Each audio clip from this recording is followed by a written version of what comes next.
Ai, ai, ai. Veja a bagaceira em que você está se metendo.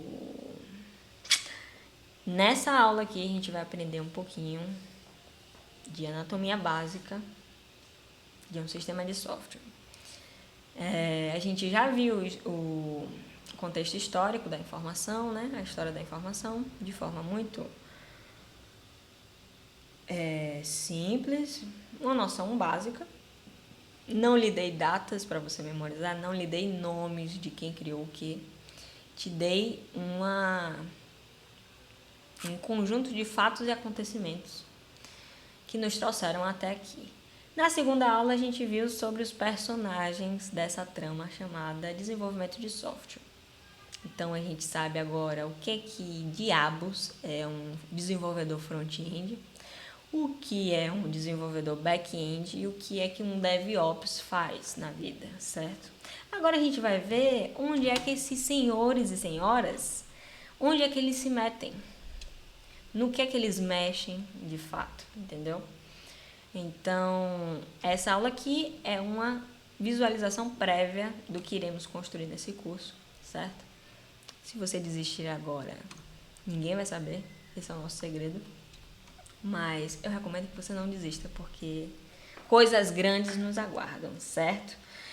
E, bom, o modelo que eu vou mostrar aqui para vocês é um modelo que é muito comum nos dias de hoje, que consiste em dois pilares. Um pilar de front-end no sistema e um pilar de back-end. Eu coloquei aqui três, não foi? Database, back-end e front-end. Três entidades principais. Mas tenha em mente que o database, o banco de dados, ele acaba sendo um irmão do back-end. Então, eles andam sempre juntinhos, certo? Então, quando eu estiver falando do back-end, eu também estou me referindo ao banco de dados. Por quê? O banco de dados ele não chega a ser um protagonista no dia a dia do sistema. Ele não é alguém que sofre modificações diretas com muita frequência. Ou pelo menos ele não deve sofrer, certo? E ele também não provoca ações, ele só responde a ações do back-end. Então, o back-end solicita a informação para o banco de dados, o banco de dados responde. Então, por isso, veja o banco de dados como se fosse uma perninha, uma extensão do back-end. E o nosso sistema, de fato, ele é composto por um front-end e um back-end, certo? Dito isso, não, vou dar um contexto histórico para vocês, porque eu não consigo mais dar aula sem dar contexto histórico. Antes desses caras aqui, o que é que a gente fazia? A gente fazia tudo num lugar só. Então, vocês vão ver no curso que um projeto de software, um sistema, ele normalmente acontece dentro de uma pasta. Tudo que é sistema que a gente vai desenvolver acontece em pasta. Então, a gente cria uma pasta e faz o projeto a partir daquela pasta. Sim, uma pasta do seu computador, exatamente. Não é uma pasta de dente, não. E aí, o que acontece? Antes da gente chegar nesse ponto de dividir front-end de back-end, de separar esses caras, isso é uma terminologia nova, inclusive. Lembra que eu falei do web designer? Que antigamente não tinha aqueles perfis de desenvolvedor front-end, desenvolvedor back-end, porque tudo era web designer. Nessa fase do web designer, a gente trabalhava só com sistemas monolíticos. Eu peguei um pincel aqui, eu me empolguei, eu tenho que parar com isso. Senão daqui a pouco eu tô rabiscando vocês aqui. E nessa fase do web design a gente utilizava sistemas monolíticos. O que isso quer dizer? Que as responsabilidades do que a gente conhece como desenvolvedor front-end e desenvolvedor back-end eram todas juntas num lugar só, num projeto só, numa pasta só. Ou seja, pensa a bagunça que era você criar uma pasta, que dentro dela vai ter várias pastas. Uma parte dessas pastas diz respeito às coisas visuais do seu sistema. Outra parte dessa pasta diz respeito à lógica de negócios. Às vezes elas podem estar misturadas uma dentro da outra. E aí você fica, meu Deus, onde foi que eu me meti? Entendeu? Então, a gente viu recentemente que separar as responsabilidades de modo mais claro facilita o desenvolvimento e a organização do nosso código, por consequência, a manutenção dele, certo? Então, é por isso que atualmente a gente tem essa divisão entre back-end e front-end, certo? E o próximo passo, o ponto para o qual estamos indo, caminhando, são os sistemas de microserviços, baseados em microserviços, que são como se fossem sistemas que possuem vários front-ends e vários back-ends, de acordo com o contexto de uso. Então, dá um exemplo aqui, o iFood, ele tem a versão que você abre no seu celular, que é um aplicativo nativo de celular. Aquilo ali vai ser um microserviço. Ele vai ter a versão que você abre no seu navegador, que vai ser um aplicativo web, vai ser um outro microserviço. Nesse caso, provavelmente um microserviço de front-end. Esse microserviço de front-end provavelmente vai ter um back-end que, sei lá, pode ser compartilhado com o do celular, porque a gente está no contexto ainda do cliente que vai fazer o pedido no restaurante, ou seja, é o mesmo contexto. Mas a gente pode ter também o sistema do restaurante, como é o caso do iFood, que é onde o restaurante vai gerir os pedidos dele, vai ver o faturamento dele, entendeu? A gente, com o nosso aplicativo, não conseguimos ver isso sobre nenhum restaurante. Isso é algo privado daquele contexto do restaurante. Então, é um sistema à parte, é um microserviço à parte, provavelmente um outro front-end que consome dados de um outro back-end. Ou seja, provavelmente nessa brincadeira já tem uns 5 ou 6 microserviços diferentes, entendeu? A gente não vai ver isso aqui nesse curso, mas tenha em mente que esse modelo para o qual estamos caminhando,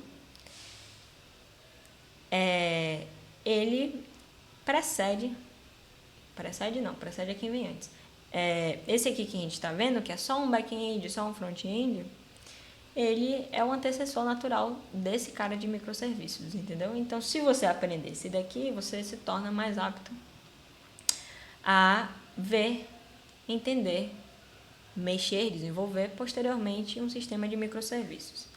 Mas calma, vá com calma, certo? Ainda tem muito chão pela frente. E daqui para que você enche o saco com esse tipo de sistema aqui, vai ter muito tempo ainda, entendeu? Até você querer se ocupar com seus microserviços da vida. Então, vamos fazer as coisas com calma e devagar, tá bem? Que a proposta aqui é que você aprenda a programação sem surtar. Então, eu te dou algumas informações para trás da linha do tempo e para frente da linha do tempo, para você saber que você não está congelado no momento do agora. Mas eu quero também o seu foco aqui, cara, porque a gente vai desenvolver um bagulho juntos, entendeu? Um sisteminha juntos. Então, eu preciso da sua atenção. Senhoras e senhores, então, bora entender um pouquinho aqui sobre esses blocos. E por que a visão desses blocos é importante? Porque você tem que entender a anatomia de um sistema, o ciclo de vida de um software, de uma forma global, porque isso vai te ajudar a resolver os problemas desse dia a dia, entendeu? Então, ao invés de eu começar o curso na aula 1, na aula 0, pegando você pela mão e te mostrando os códigos, como é que faz, você vai conseguir fazer as coisas aí, mas você não vai entender nada do porquê que você está fazendo, você não sabe para que aquilo ali serve, você só consegue ver que é bonitinho e que funciona. Então, não é isso que eu quero de você, eu quero que você saiba exatamente quando a gente estiver durante o curso, praticando, em que ponto você está, para onde você vai, o que é que falta fazer ainda, o que é que você já fez, entendeu? Porque isso você vai aproveitar na sua vida pessoal, nos seus projetos que você for desenvolver sozinho e também, sei lá, no seu trampo, seu emprego, entendeu? Então, o que acontece? Cada bloco desse aqui, é como se fosse um contexto diferente. Então, quando a gente for mexer no front-end, quando a gente for desenvolver o nosso front-end, a gente vai estar orientado. Vamos estar com mindset. A nossa cabeça ela vai estar configurada. Endireitada não, cara. como é que eu posso dizer, ajustada, preparada para esse contexto. Então, a gente vai pensar de um jeito específico para front-end. A gente vai criar coisas específicas para front-end. A gente vai lidar com erros específicos do front-end, certo? Quando a gente for para o back-end, a mesma coisa acontece. A nossa forma de pensar muda um pouco, certo? E a gente vai começar a trabalhar no contexto daquele bloco ali. Então, a gente vai pensar mais orientado a dados, tratamento de dados, rotas, fluxo da aplicação, como é que a gente vai guardar esses dados nas tabelas, certo? E os erros também desse sistema serão diferentes dos erros do front-end, certo? No banco de dados também, por mais que a gente não mexa tanto diretamente no banco de dados, a gente só faz uma configuração ali de início e deixa ele pronto para ser utilizado pelo back-end, a gente também precisa conhecer os erros do banco de dados. Por que isso é importante? Porque no dia a dia da programação, quando você estiver desenvolvendo, você saber em qual contexto está o erro faz você ganhar tempo, porque você vai direto ali naquele contexto tentar resolver aquele erro. Você não fica, ai meu Deus, veio esse erro aqui cair no meu colo, não sei que diabo é isso, não sei o que eu faço com isso. Você começa a chorar, entrar em desespero, liga para sua mãe, chama a SAMU. Não precisa disso, você precisa ter o conhecimento de cada fase do projeto. E a partir daí, você vai entrando em contato com os erros daquela fase. E aqueles erros vão te ensinando como é que você resolve eles. Sim, eu vou falar muito de erros aqui no curso, porque a galera tem medo de erro, mas vocês têm que ter em mente que o erro, ele é o melhor amigo do programador. Então, o trabalho de um programador quanto mais tempo ele tem de código, mais contato com erro ele teve. E esse contato em excesso com erros faz com que ele se torne extremamente capaz de levantar hipóteses sobre qual o problema do software e resolver esse problema, entendeu? Então, o erro não é algo que é pejorativo no desenvolvimento de software. Isso não quer dizer que o erro não seja problemático. Sei lá, você apagou um banco de dados. Isso é um erro problemático, entendeu? Mas o que eu quero dizer é que o erro ele é muito comum e que a maioria dos erros são besteirinhas, são pontos de falta de atenção, são algumas coisas que faltaram configurar ali, que você esqueceu. Então, eles não são motivos para você entrar em desespero e ficar louco, arrancar os cabelos, entendeu?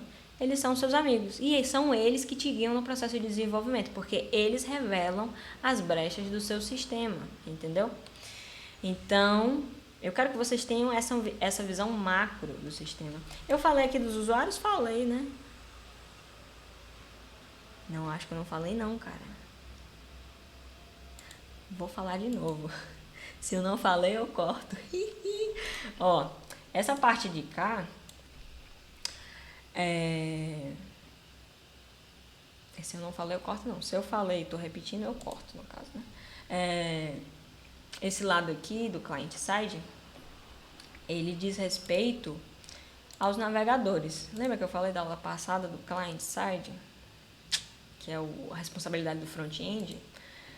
Pois é, os navegadores são os intermediários entre o nosso sistema e o usuário final, entendeu? Então, sem o navegador, ninguém consegue acessar o nosso sistema que a gente faz. E a primeira face de contato do navegador é o front-end, ou seja, a parte front-end do nosso sistema, ela é acessada diretamente pelo navegador. O back-end normalmente fica escondido, certo?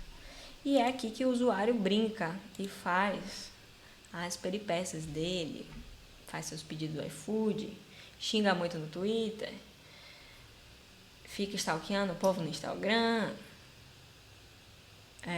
O que você faz no Facebook hoje em dia? Não sei. Mas você vai inserindo coisas aqui que a gente faz no dia a dia. E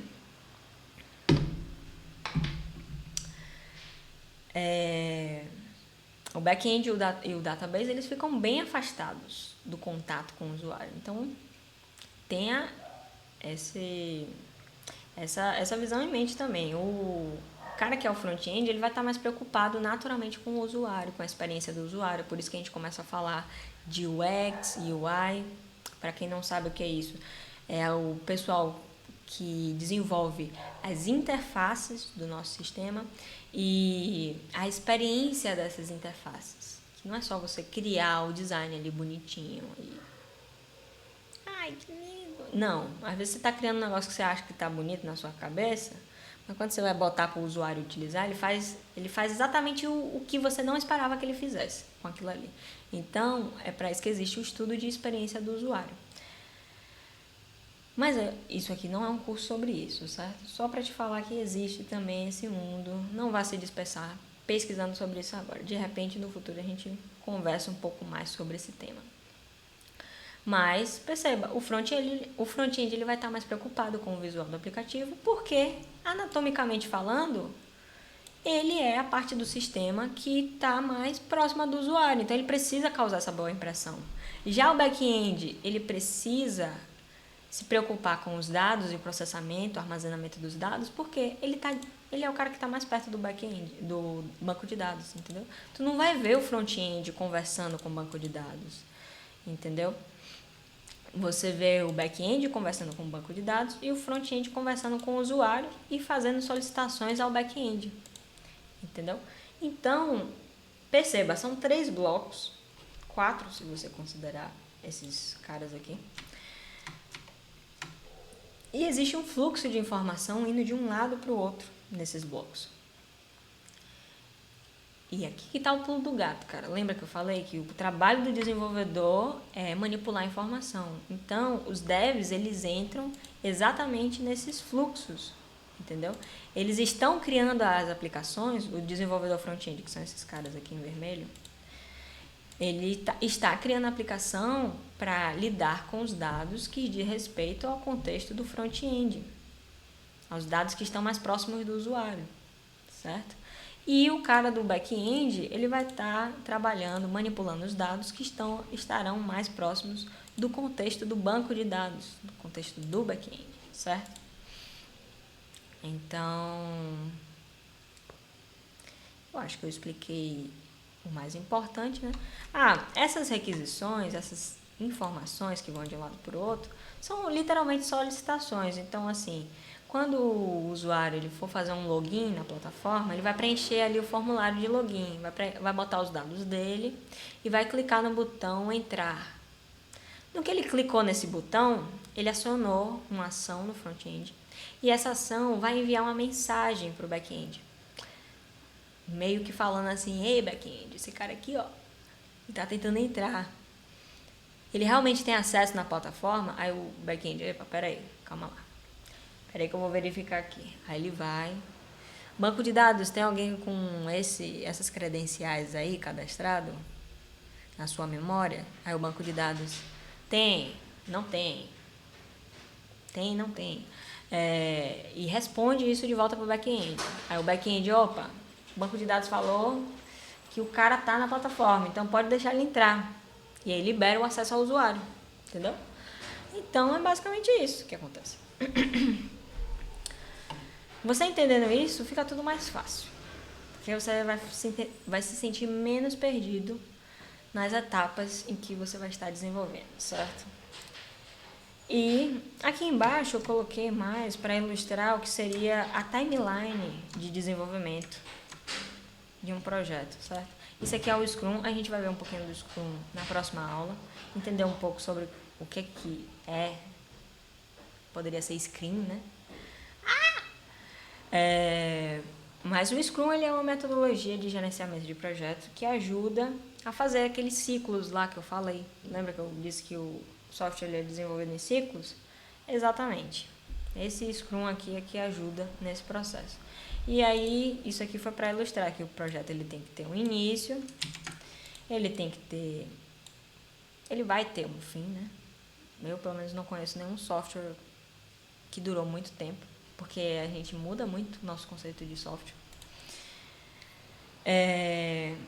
E o processo que acontece entre o início e o fim do projeto é o desenvolvimento, certo? E nesse meio tempo o cliente está aqui enchendo nosso saco, sempre pedindo coisas, solicitando coisas. E aqui é importante saber, você que vai trabalhar com desenvolvimento, o cliente ele é muito determinante na definição desses blocos aqui. Por quê? Por mais que ele não desenvolva, por mais que ele não meta a mão na massa, no final das contas é ele que diz o que é que vai entrar e o que é que vai sair do aplicativo, entendeu? Do seu sistema. Ele que vai dizer o que é funcionalidade que é prioridade para vocês programarem, o que não é para agora, o que vai deixar para depois, entendeu? Então, o trabalho do dev, por vezes, acaba de ser conscientizar ou educar o cliente sobre essas prioridades também, porque tem muito cliente que aparece querendo tudo, querendo um software de tudo. O que é que você quer no seu software? Eu quero tudo, bote tudo aí. O que é que dá para botar? Bote, pode botar isso aí. Em quanto tempo? 3 dias. Aí você fica, querido, isso não é possível, entendeu? Então, o cliente que já é experiente, de repente, ele, sei lá, ele tem um histórico de... ele já desenvolveu, ele sabe bem o que é que ele quer, ele tem normalmente um escopo reduzido na cabeça dele sobre o que é que ele pretende para o software. O que é um escopo? São a lista de coisas que aquele software deve ter, entendeu? Então, lembra que eu falei da versão inicial do software, que ela é mais resumida e depois ela vai sendo incrementada nos ciclos? Esse é, por exemplo, um bom exemplo disso aí. Já um cliente que não é tão maduro, ele tende a não saber definir prioridades bem no projeto, e isso pode vir a atrapalhar, mas isso aqui já é coisa do Scrum, coisa da próxima aula. E na próxima aula nós vamos entrar nessas minúcias, certo? Não vou ficar me estendendo aqui. Mas tenha em mente que o cliente, ele dita muito o rumo do seu barco chamado software, porque normalmente é ele que está pagando você, né? Então, você tem que fazer o que ele pediu, a solicitação dele, né? O nosso trabalho acaba sendo de acordo com as necessidades do cliente. E aí é isso, cara. Eu botei uns negocinhos aqui de manda solicitação, recebe solicitação, só para você ter uma ideia da comunicação. As setas vermelhas a comunicação do front-end, as setas verdes são a comunicação do back-end. Perceba que eu poderia ter botado essa seta azul, porque é uma mensagem do banco de dados, mas lembra que eu falei que o banco ele não é tão protagonista? Então, acho que faz sentido deixar aqui mais como se fosse tudo responsabilidade do back-end, para você já ter claro isso na sua cabeça, certo? Então, meu povo, é isso pela aula de hoje. 23 minutos. Acho que tá legal, né? Podia ser menor? Podia, mas é uma aula teórica, pô. Você só escuta aqui e absorve as coisas, tá tranquilo. Quando a gente chegar nas aulas práticas, eu vou me policiar para fazer aulas de 5 a 10 minutos no máximo, para não ficar com conteúdo muito denso, porque pode acabar confundindo, né? Os passos a passos. Na próxima aula a gente vai ver um pouquinho do Scrum, se eu não me engano, certo? E eu vejo vocês lá, galera. Até mais. Tchau, tchau.